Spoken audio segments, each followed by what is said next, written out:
Hello everyone and welcome to Rewind, the retro video game show coming to you live every Friday at 3 p.m. Eastern right here on the AWS for Games channels on YouTube and Twitch. And on this episode of Rewind, I'm going to dive a bit into one of the most notorious consoles ever made. The Compact Disc Interactive, or as it's better known, the CDI. The CDI was created by Philips, the Dutch company that invented the compact cassette tape in 1963, the first video cassette recorder for the home in 1972, the Laserdisc system in the late 1970s, and working alongside Sony, the compact disc format in 1982. Philips then, once again, worked alongside Sony to create the Compact Disc Interactive, or CDI format, and Philips released the first version of the CDI in 1990. The CDI is also famous due to its involvement in the infamous Sony Nintendo PlayStation story from the early 1990s. In 1988, Nintendo had agreed to work with Sony on a Super Nintendo CD-ROM add-on known as the SNES CD. Sony, after all, was the producer of the sound chip that made the SNES so distinctive and had a really good working relationship. However, after signing that agreement and started the development, Nintendo worried about Sony's ability to encroach on their revenue model, right? At the time, Nintendo went ahead and basically you bought your cartridges from Nintendo and they, basically burned the games and put them into market. So that was a huge revenue stream for Nintendo. Sony was one of the largest CD pressing and distribution companies in the world at the time, and they could potentially hold some control over manufacturing and distribution of Nintendo games on CD. So at the 1991 Consumer Electronics Show, Sony had announced that they were jointly developing the CD add-on with Nintendo. And the very next day, Nintendo announced that they were not working with Sony on this CD add-on, but were developing it instead with Philips. Of course, this is the event that led Sony to strike out on their own and develop the PlayStation and its successors and take a leadership position in the global video game industry. However, seeing how poorly the Sega CD was performing in market, Nintendo decided to abandon the CD-ROM add-on altogether, leaving Philips in a really difficult position. To help soften the blow of this dissolution, Nintendo agreed to license the use of Mario, Link, Zelda, and Ganon to Philips to create a limited number of games for the CDI. And what emerged are 4 games and 1 unfinished prototype that have become legendary in game collecting circles. And we're going to take a look at them along with a few hidden gems for the CDI today.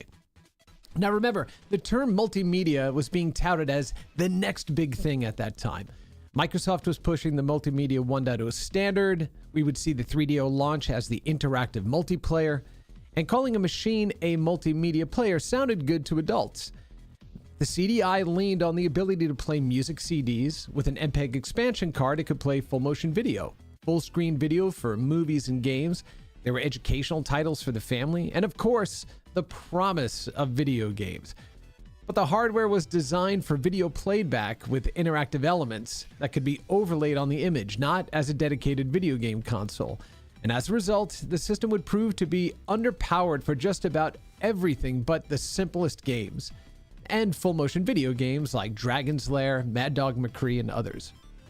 The CDI boasted a 16-bit 68070 processor, right? Motorola, based on the Motorola 68000 processor running at 15.5 megahertz, a display resolution, actually two of them, of 384 by 280 to 768 by 560, 1.5 megs of RAM, a single speed CD-ROM drive, which was just blisteringly slow, 16-bit stereo sound, and a slot for an MPEG 1 card that would enable video CD playback and full screen video playback. With no hardware for handling sprites or multiple layers of animation or rendering, the CDI was just woefully underpowered versus the game systems on the market at the time. So in 1998, the CDI was no more, having sold roughly 1.2 million units worldwide across all models. So with that, let's jump in and see how the CDI was being sold to consumers when it released in 1991. Alrighty. So let's go ahead and take a look at the commercials that were running promoting the Philips CDI. So here we go. Let's jump straight in. Philips invents the compact disc. Now, you can hear those videos, but I cannot on my side here. But that's okay. I've already watched these enough. And the digital age comes to video entertainment actor with interactive in games, the next set of commercials describing the CDI, right? And so you could see they're really going for a multimedia type of presentation. It wasn't about video games. It was about this new form of media, this new form of interaction that was going to happen. And and that's what we're seeing. Look at that. The wonderful, talented, amazing Phil Hartman. And let's just say hello over here. Awesome is right. Awesome sound, awesome pictures, awesome choices. I love that one with that voice he does as the little kid. That one's great.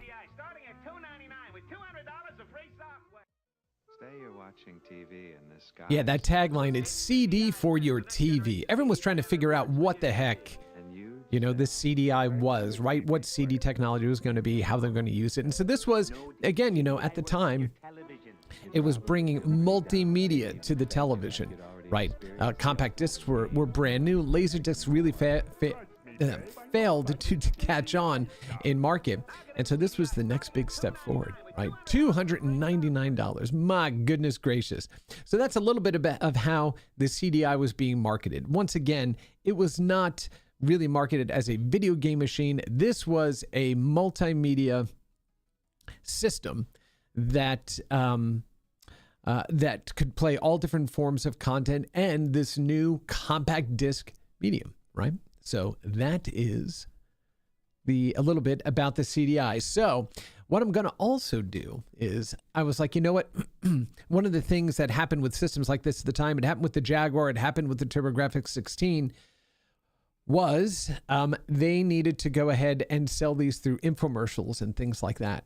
So I'm going to actually play a little bit of the CDI infomercials as we go ahead and play through our games here today. So why don't we turn that on? That'll play down here at the bottom. I found these just on YouTube, thought they were super interesting, just as artifacts of the era in which these were created. I won't really have a lot of volume on that. They're just there to kind of demonstrate what was being used to promote it at the time. And instead, we're going to go ahead and jump straight into playing. Roland on the Ropes says, I remember 13-year-old me trying desperately to convince my parents to pay £350 to get a CDI. Needless to say, it didn't happen. Yep, that was it, because it was new, right? So we just wanted to go ahead and experience this stuff. We didn't care if it was really good or not. By the way, did you notice the name of this infomercial? This section of the infomercial was called Timmy Presses the Wrong Button. I don't know what the hell that one's going to be about, but we're just going to let that play while we go fire this stuff up. So, as I mentioned, once Nintendo went ahead and canceled their deal with Philips, Nintendo licensed these games, or it licensed Zelda, licensed Mario, licensed Ganon to Philips to create several games, and we're going to go ahead and jump into those right now. So the first one we're going to jump into is, oh my goodness, let's see, Zelda's Adventure. Let us see what this has to offer. Now, the thing is, I like to go ahead and play these games on original hardware. Sometimes it's really difficult to get a hold of it. So I'm using an emulator for this one, which means I'm not going to be able to use any do any full motion games like The Seventh Guest or Mad Dog McCree, those sorts of things. Unfortunately, the emulators don't emulate that yet. So we're going to stick to, I believe we're going to have enough enough garbage to go through. So I'm going to stick to the games that work in the emulators here. And here we go. We're jumping into the first, oh my God, first Legend of Zelda game. Now, notice that it's saying it's presented in stereo sound. You know, we really didn't see that in video games at the time, because this was not a video game machine. This was a multimedia player. So here we're presented with one layer of scrolling in the background, no parallax to be had here. And you can hear the audio, right? It's one of the things that the CDI could do really well was produce CD quality audio, right? Red Book audio, because it was just streaming it off the CD. That's going to be problematic for a number of reasons that we're going to explore a little bit later, but let's witness a little bit of Zelda. No more viewing tonight.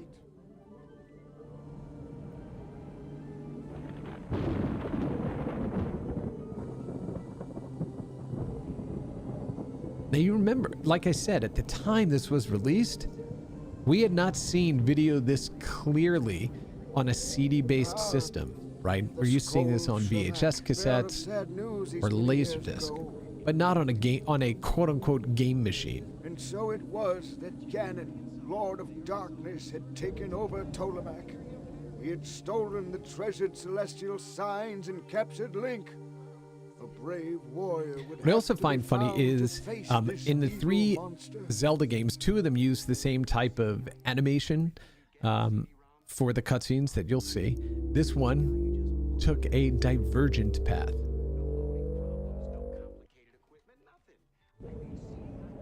And so I found this champion of strength and courage. It is you, Princess Zelda. With this magic pendant, go forth, and with each sign you gather, so too will you gain knowledge.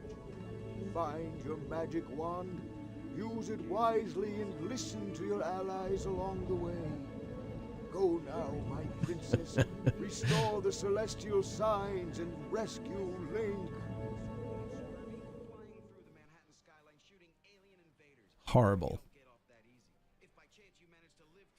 All right, let's see. All right, so let's go ahead and we need to go ahead and create a save spot here. So let's just do proper. Let's do proper Link in here.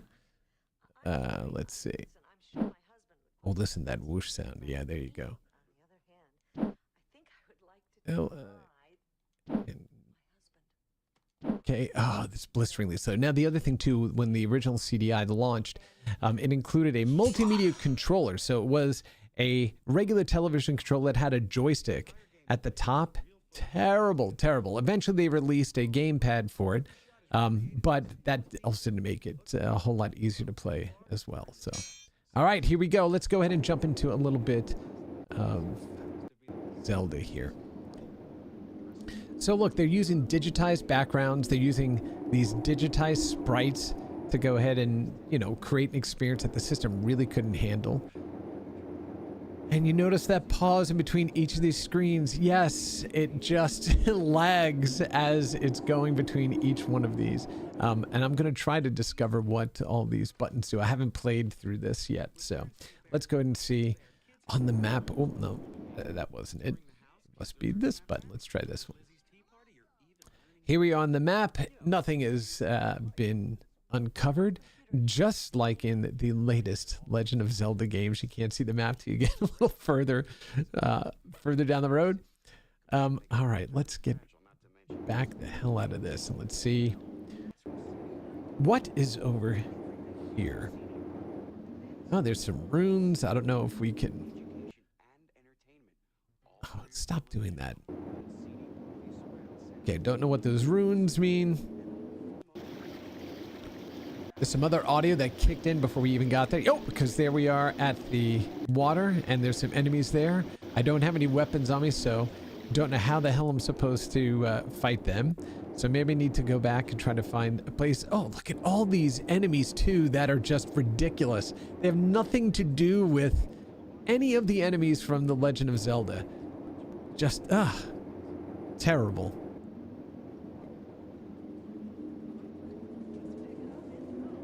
Let's see. Let's get a little long play of music in here. Okay.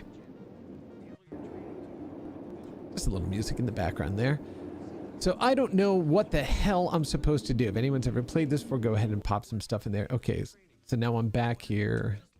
On here. Do I need to summon anything? No. It looks like it's glowing though. Like I should be able to go ahead and do something there. Oh no, down here there's another rune. I have no idea what the heck this is supposed to be. Let's see. Any more? Oh, there's freaking mad balls apparently. So you can see, I mean, look, again, at the time, it was trying to, oh, look at that. So you had some occlusion and some collision on there, so you can actually maneuver through that. I thought that was going to be a solid piece you weren't going to be able to get through, so that was pretty wild that you could do that. But yeah, obviously it's trying to go ahead and deliver a game experience that we just didn't have before on a system that really couldn't handle it. Ah, there we go. Now, let's see. Do I need to equip that? I may have to go ahead and equip it, right? Nope, it's just letting me know what I've got. Oh my god, look at that terrible sword swing. All right, let's go ahead and see if we can fight some of these enemies and see what the hell happens here.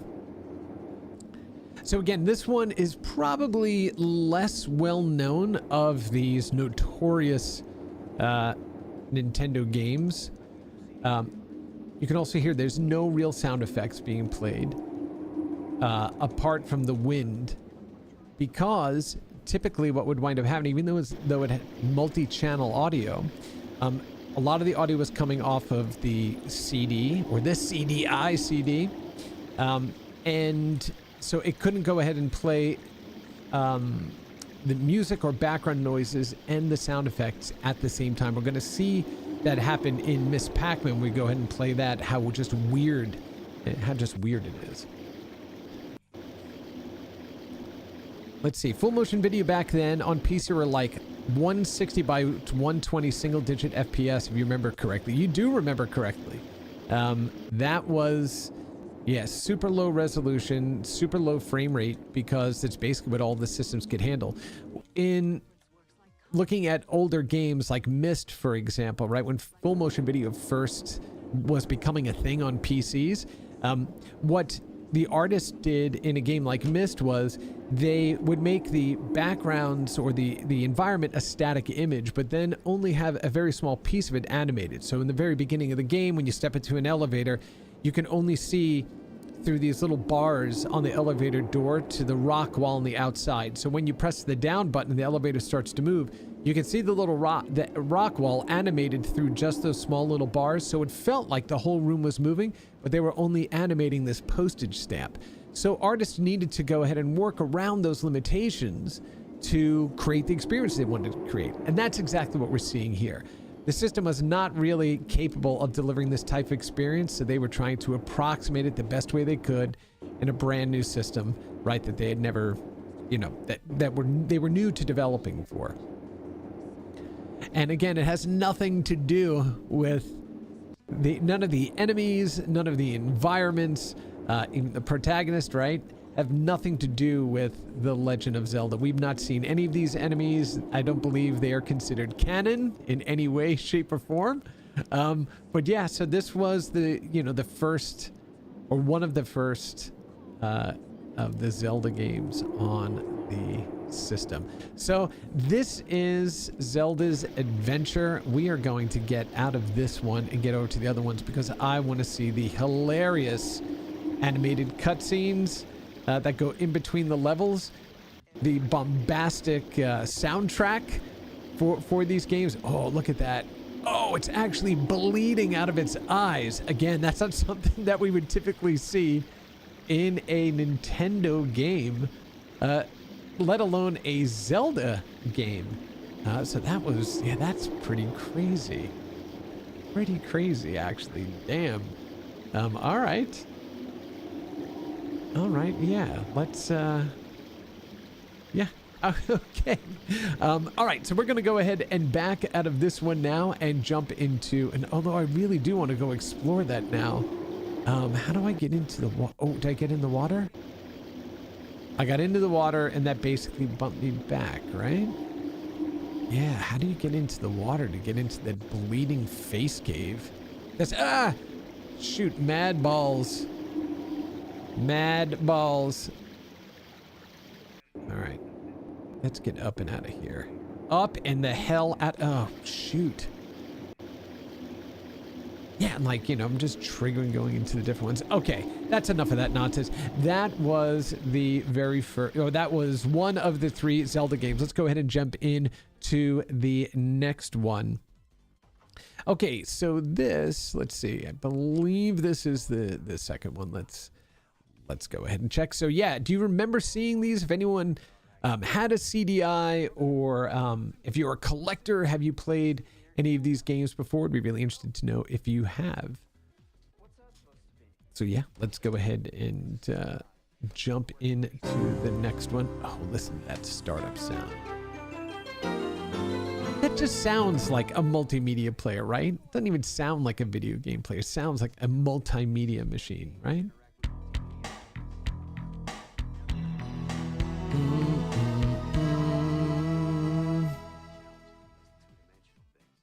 Is it the same one? Oh, it is the same one. I'm sorry about that. Let me go ahead and back us the heck out of this. Let's go into the other Zelda game. All right. It is Wand of Gamelon. So we're going to go ahead and drop ourselves right smack into the middle of this nonsense. Okay, here we go.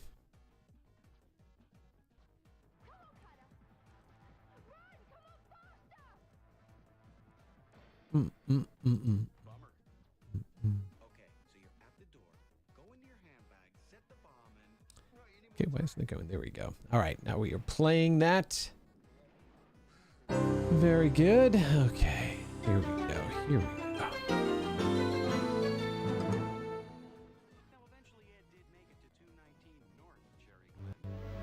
An Animation Magic production. We're going to stop that music audio there. Okay, here we are. The Wand of Gamelon. Get ready.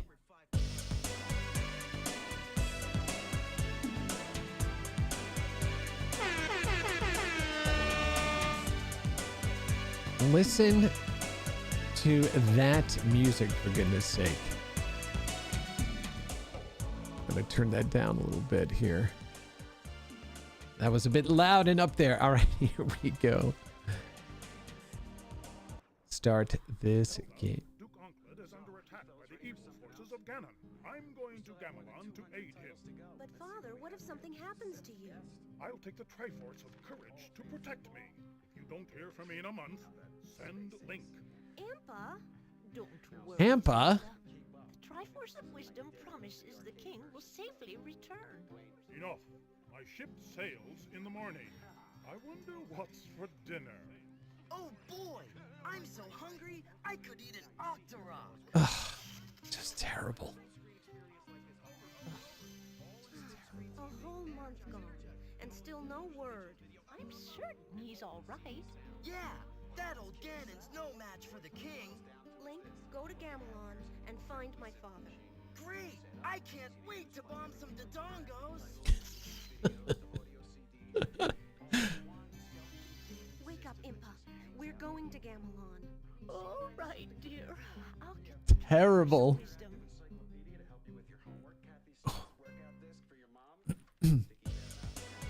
Then it switches back over to that CD audio, right? Oh my God. All right, here we go. Here we go. Oof. Let's continue that game. And let's see. So now we have to go ahead and move through the map and select where we want to go next. Where can we go? Okay, that was right. That was the continue. Where the heck can we go? All right, that's not letting me do it. Let's see. Maybe I do have to start here.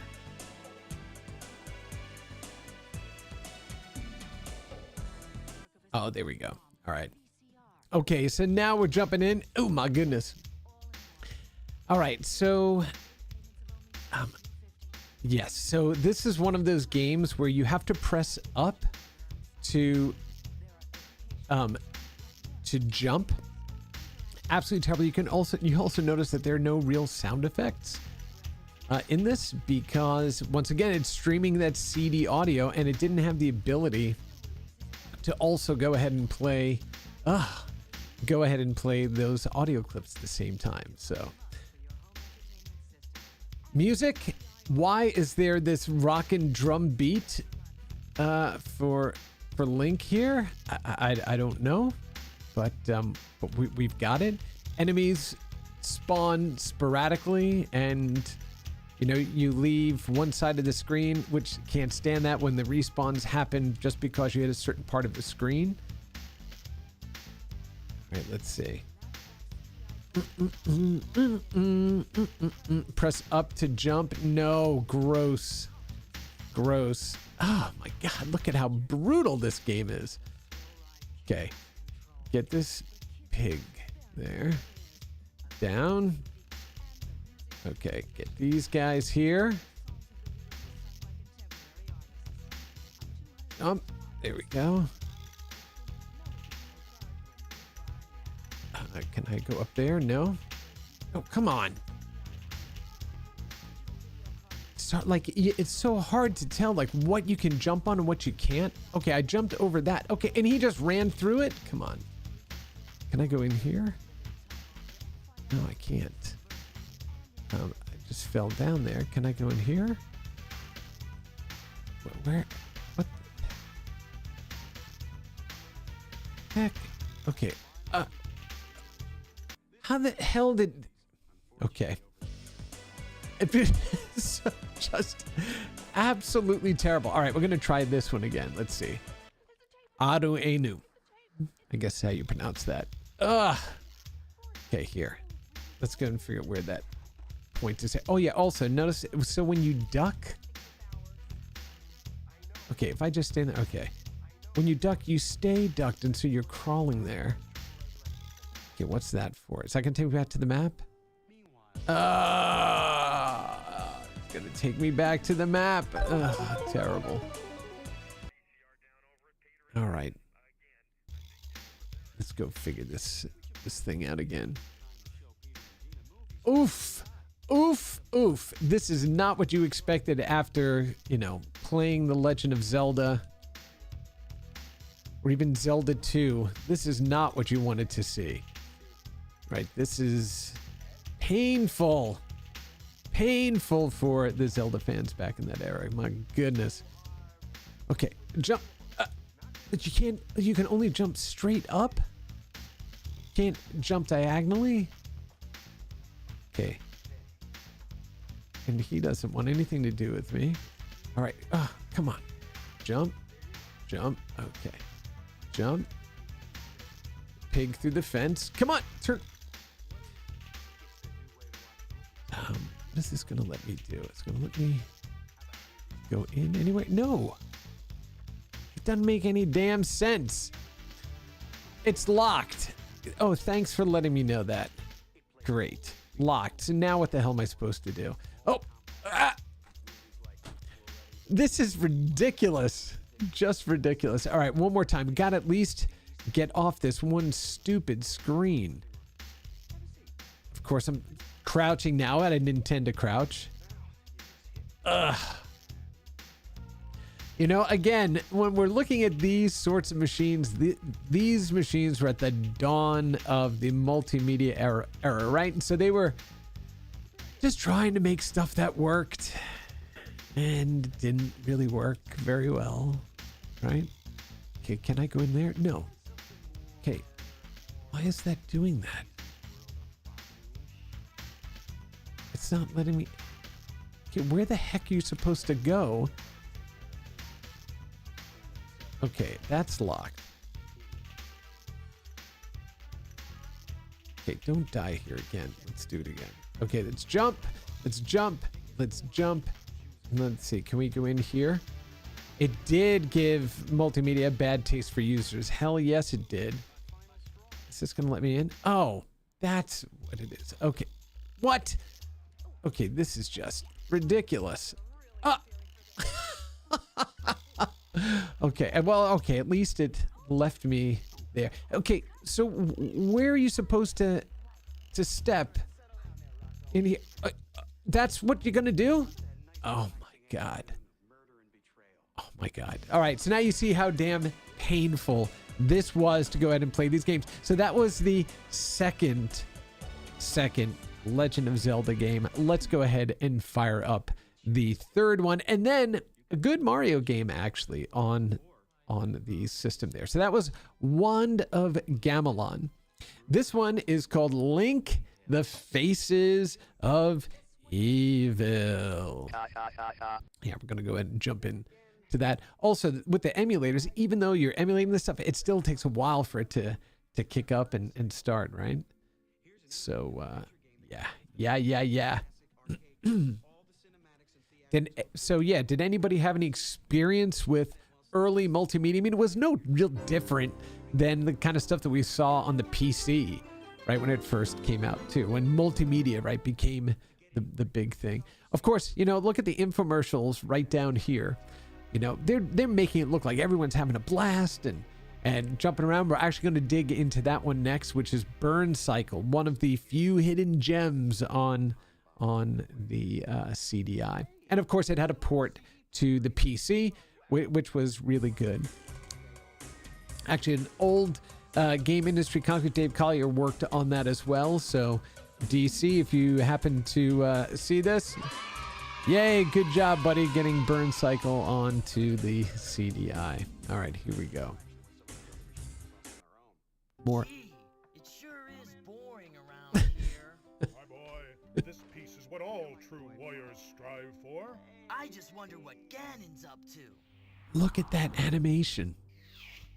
Your Majesty, Ganon and his minions have seized the island of Korodai. How can we help? It is written, only Link can defeat Ganon. Great, I'll grab my stuff. There is no time. Your sword is enough. How about a kiss for luck? You've got to be kidding. Squadala, we're off. Yes, all we're missing from the cartoon is the, well, excuse me, princess. Yeah, I think I even have that in here. Here we go. Well, excuse me. There we go. Is the map. Where do you Well, excuse me. That sound never gets old. All right, so Nortinka, I guess, is where we have to go first. But you can see it's going to be more of the same. Here we go. Oh, it's still the same buttons. All right, there we go. At least, you know, the enemies are starting to look a little more... Oh, that's the other thing, stupid thing with this too, is you have to go ahead and actually hit the gemstones, or the rupees rather. Gemstones, my apologies. See, it's got me completely messed up here. You actually have to hit them with your sword. You can't just run over them like you would in a normal game.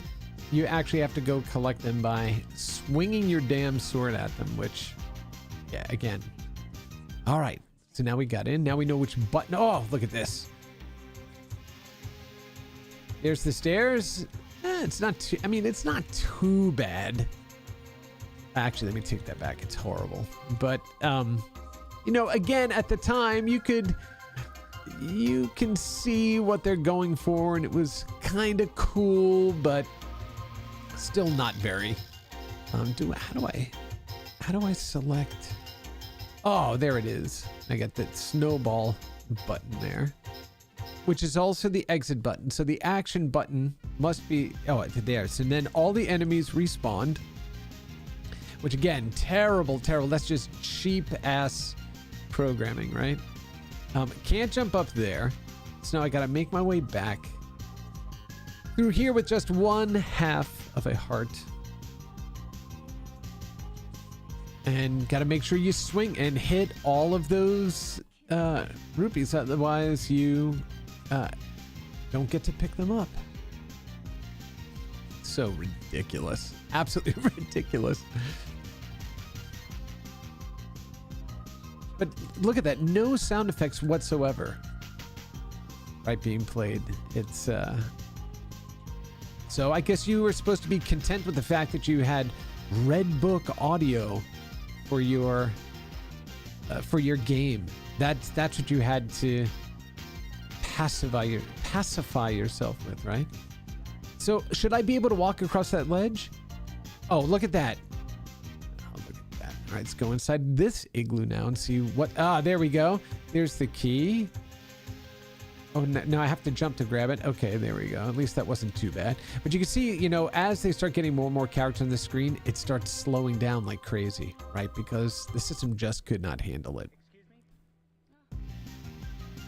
Did it just get darker outside? Huh. Okay, now can I go in there? I did go in there already, right? Yeah, I did go in there.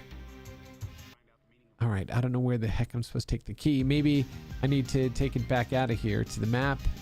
Go back to the kingdom, maybe? Oh, no, it's there, right? It's that door. All right, let's see. Let's see what awaits us inside. Then we're going to move on to the Mario games. Oh, there's the first... you can't block, right? So you just have to take your beating there. And then let's move down here. Oh, let's see. What happens here? Help! Ganon froze the fountain. I'm stuck. Ganon froze the fountain and she's stuck. All right, let's figure out what the hell we have to do here. Oh, okay. Oh, look at that.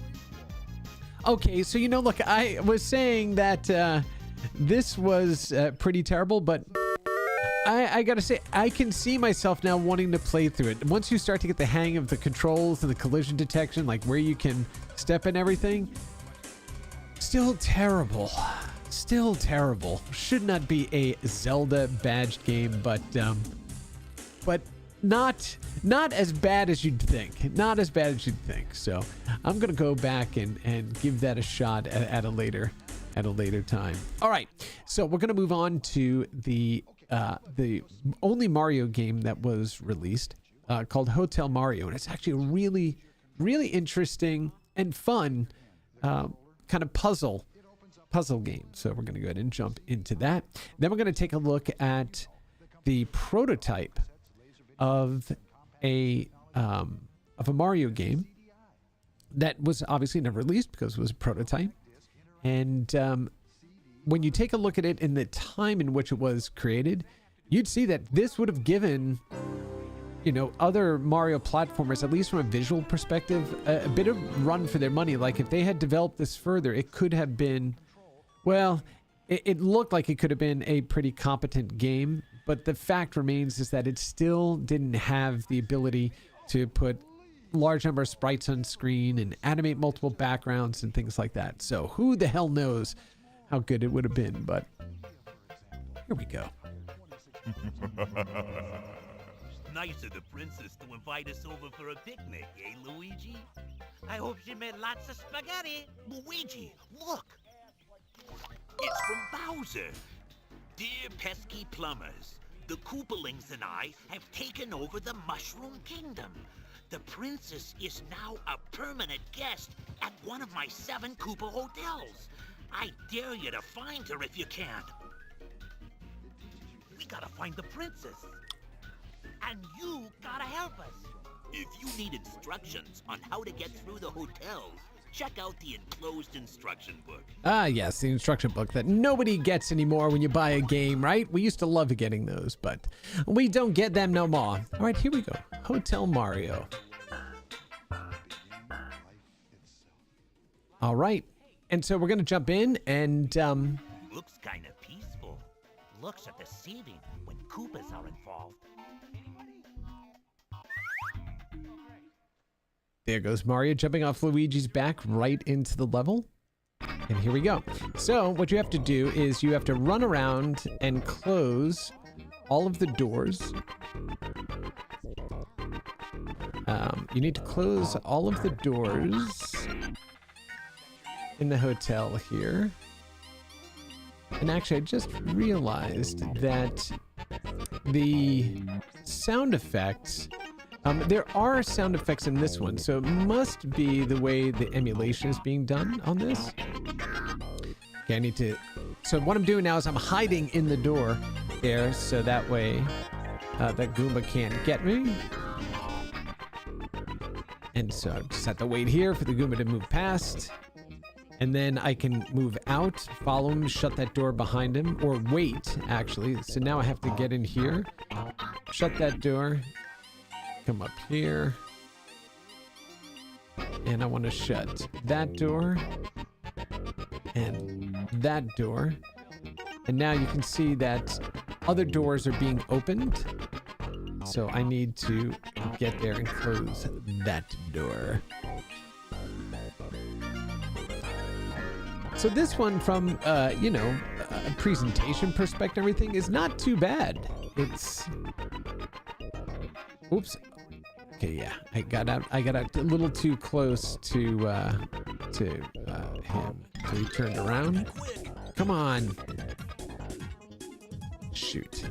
I'm not gonna clear the level. Not gonna clear the level. So I need to step out, step in, step out, close that, close that. Oh, I can't close that. Yep, I'm gonna lose this level. Ooh, I haven't done that for a while. Okay. Yeah, and if I step out, time is up. Womp, womp, womp, womp, womp, womp, womp. All right, let's go ahead and try it one more time. Let's try that one more time. Okay, step out and close. Grab that coin, close. Step out, step back in here.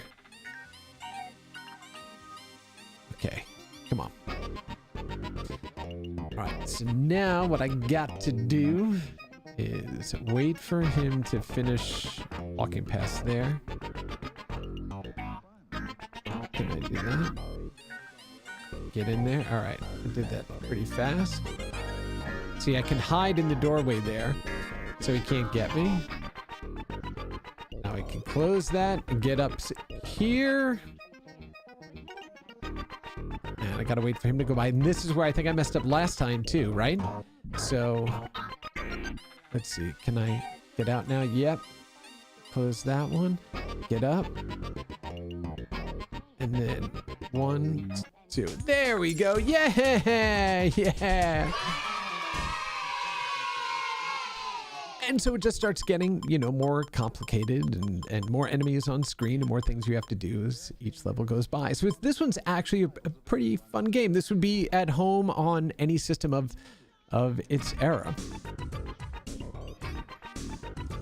Gotta wait for that Goomba to get by me. Oof. All right. 1, 2. Okay, get that coin. I'm not sure what the mushroom does because I don't have a instruction manual. So I don't know exactly what it does. But you can see, you know, you have to start keeping track of everything going on this screen here. And then as they are messing up more of the doors that you left open.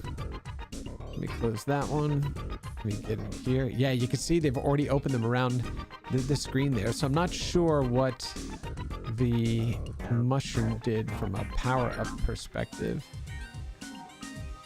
But yeah, but you could see, you know, for a Mario game, I mean, it's not really a Mario game, right? It could have had any title on it, but they took advantage of the fact that they had the Mario license. And I would have done the same thing if I was them, right? You have the ability to at least use the character for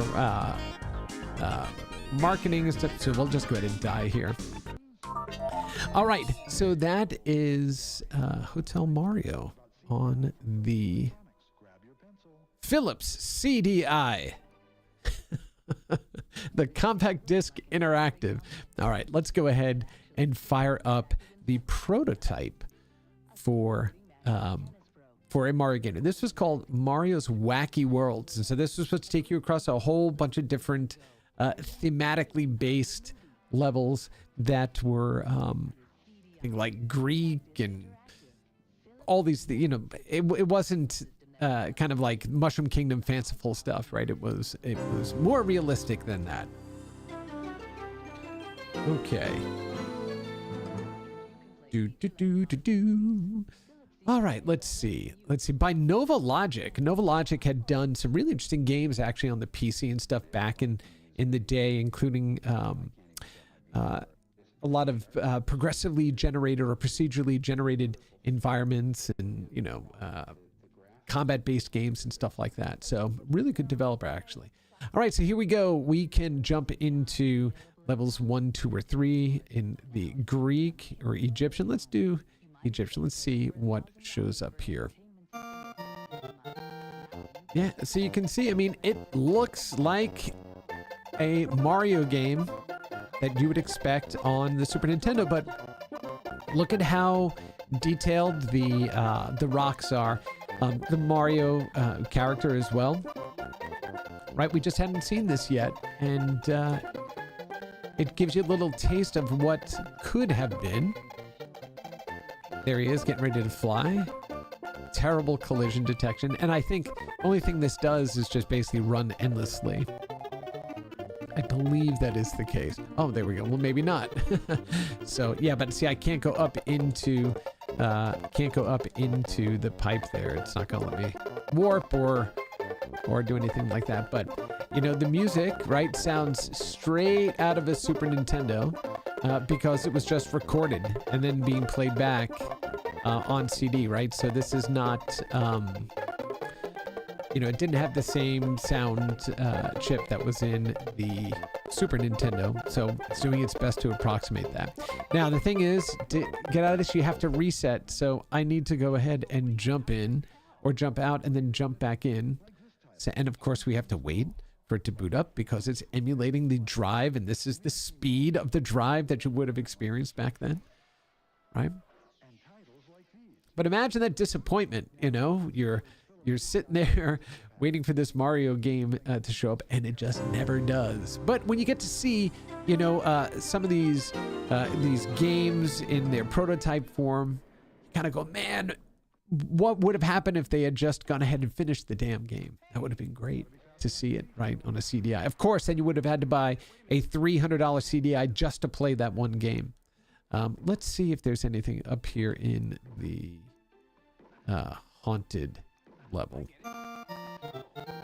Yeah, so it just looks like, oh, of course there's no collision detection on any of that stuff, so nothing's going to bother me. Look at the animation that it had going on in the background there, but you'll notice that it's all scrolling on one plane. It could not do multiple planes simultaneously to go ahead and give the illusion of depth, right? So there he is, just with his arms out. But again, here's a little taste of what they were trying to do with Mario. Of course, the game just never released. Oh, I've got some collision going on here. For some reason, I'm able to go climb up these walls. Oh, can I do the same thing here? Nope, it's not going to let me do it here, right? Of course it's not going to let me do it here. But this is Mario Wacky World. All right, let's go ahead and check out one more level. And then we're going to jump into, like I said, one of the hidden gems on the CDI, which is a game called Burn Cycle. Cyberpunk flavored, full motion video, enemies popping out, So it was part shooter, part adventure game. But at the time, I mean, you felt like you were really immersed in this world. It was pretty cool for its time. And again, the game was good enough that it made its way onto the PC. Right? Okay, here we go. Again, when I see Nova Logic pop up, that one just makes me laugh. Okay, let's go ahead and try. Well, let's see in Wacky. What is this neat? Ugh. Yeah, so it's nothing. It's just placeholder art. Not even art. It's just yeah, you can see. Now those are doors, so you can jump up, but now you can't jump back down. So, and I think this one does have a top part of the level as well. It just isn't endless. Yeah, there we go. So this is it. This is, you know, again, the prototype Mario game that was never completed. Don't know if it would have changed, and actually, not that I don't know, it wouldn't have changed, you know, the CDI's adoption or longevity in market, but it would have given at least another good game on the CDI for those that invested all of that money in it to go ahead and play and sink their teeth into, right? All right, so those are the Zelda games and the Mario games on the less than mighty CDI. So we're going to go ahead and jump into, like I said, one of the hidden gems. Actually, before we jump into that one, I didn't mention... Actually, no. Let's just go ahead and jump into Burn Cycle. All right, here we go. Ah, yes. And this one, again, without the manual, without a walkthrough, it can be really difficult to kind of figure out where the hell you need to go and what you need to do, what the objects are. I didn't have them, so I died quite a bit playing through the demo, getting prepared for the program today. But I figured out at least how to go ahead and get off of the opening stage there and make your way out. So, yeah, listen to that soundtrack.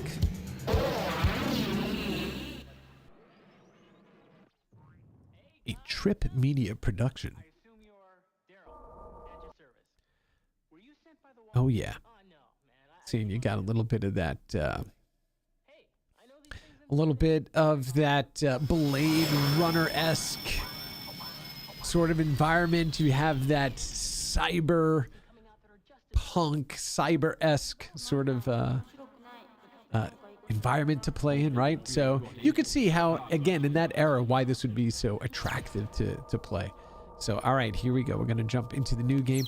The cursor, of course, in emulation, it's running a little bit slower than I would like, and I didn't go in and tweak the emulator for that, so.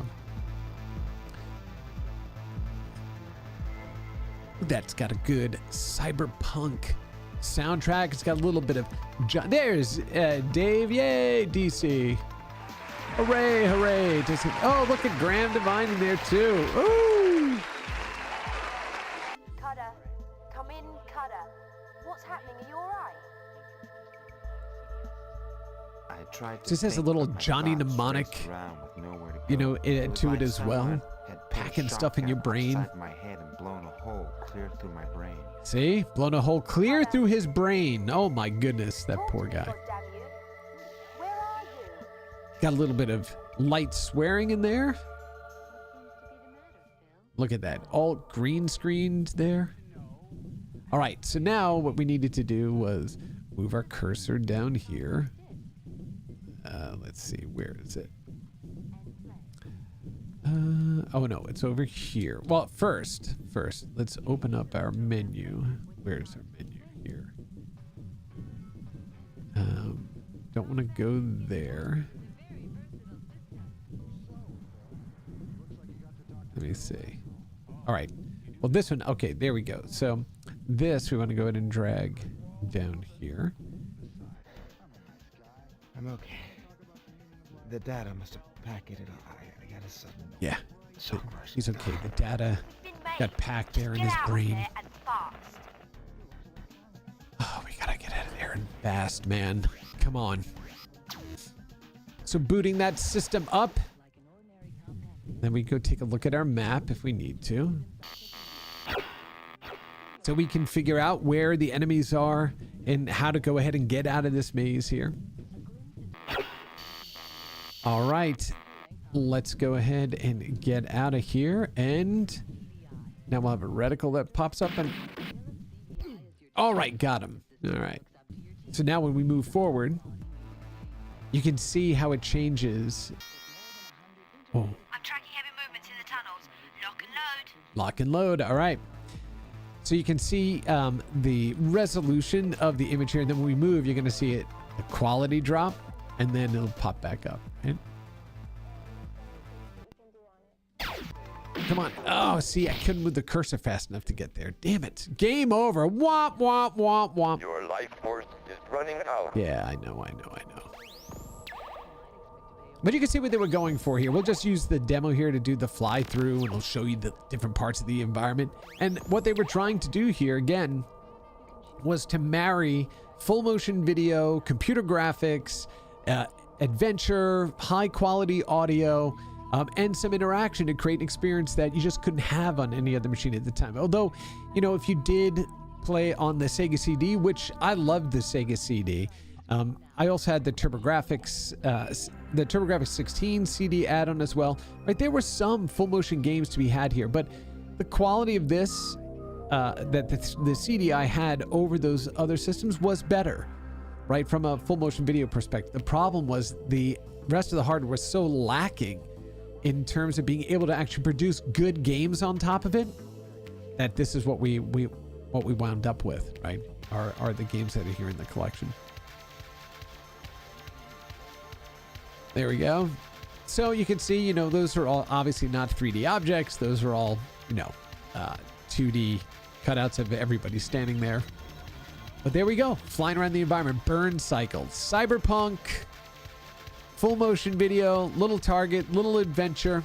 A good game, or a game worth your time to experience what we were delivering in that era. All right.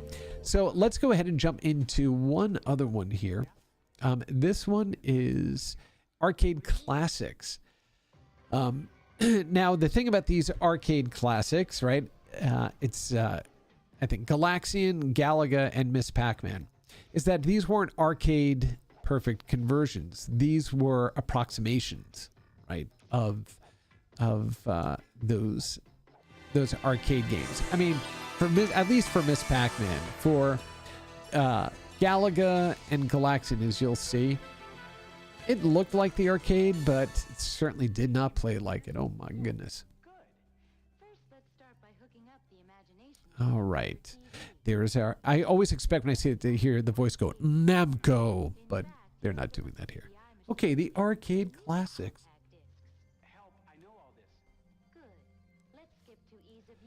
All right, so Miss Pac-Man, here we go. Let's jump in and play a little bit of this janky-ass Miss Pac-Man. There we go. There's Miss Pac-Man.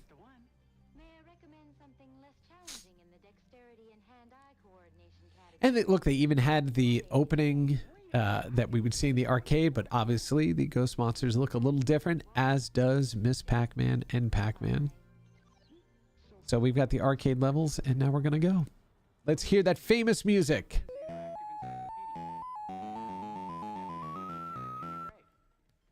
And it takes a little while to start.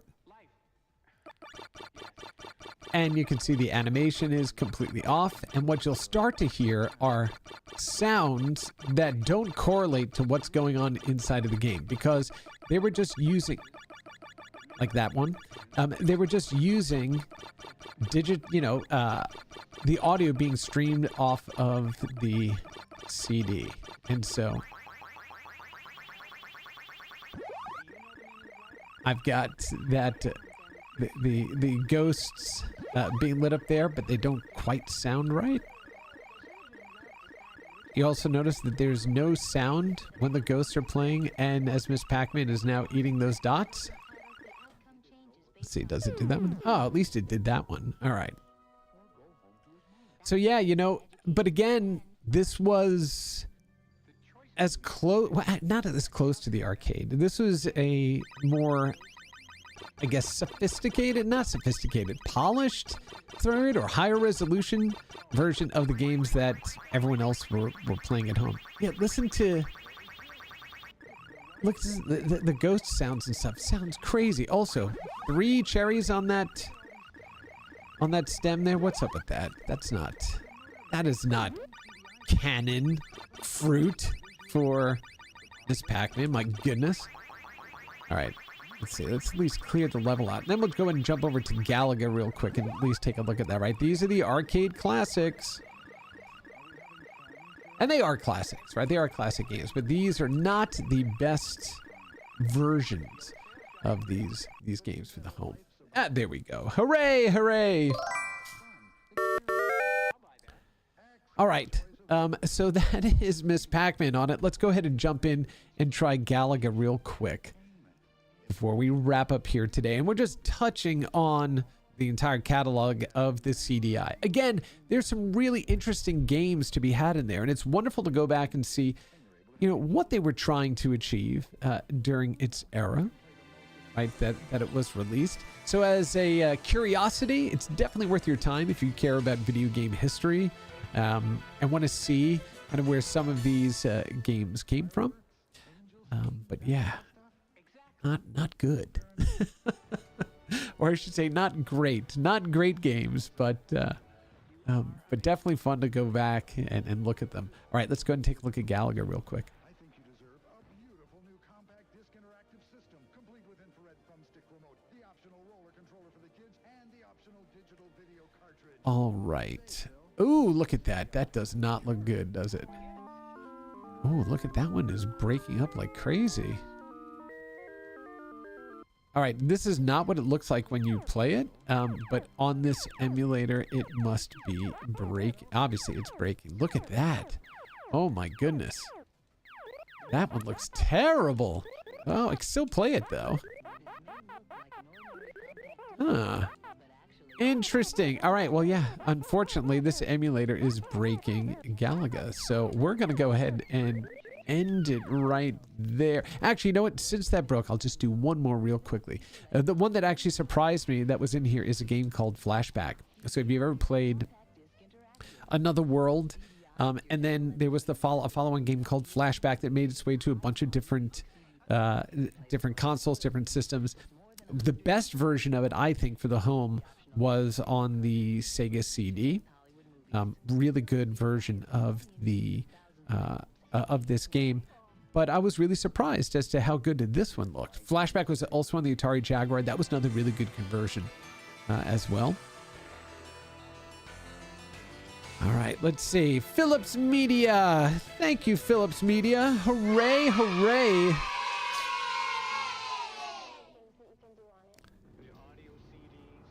Yeah, this one's cut off a little bit at the top, but the gameplay, the actual environment looks fine. So I'll just show you just kind of the opening there. So it's got the opening cinematics as well that are all happening there.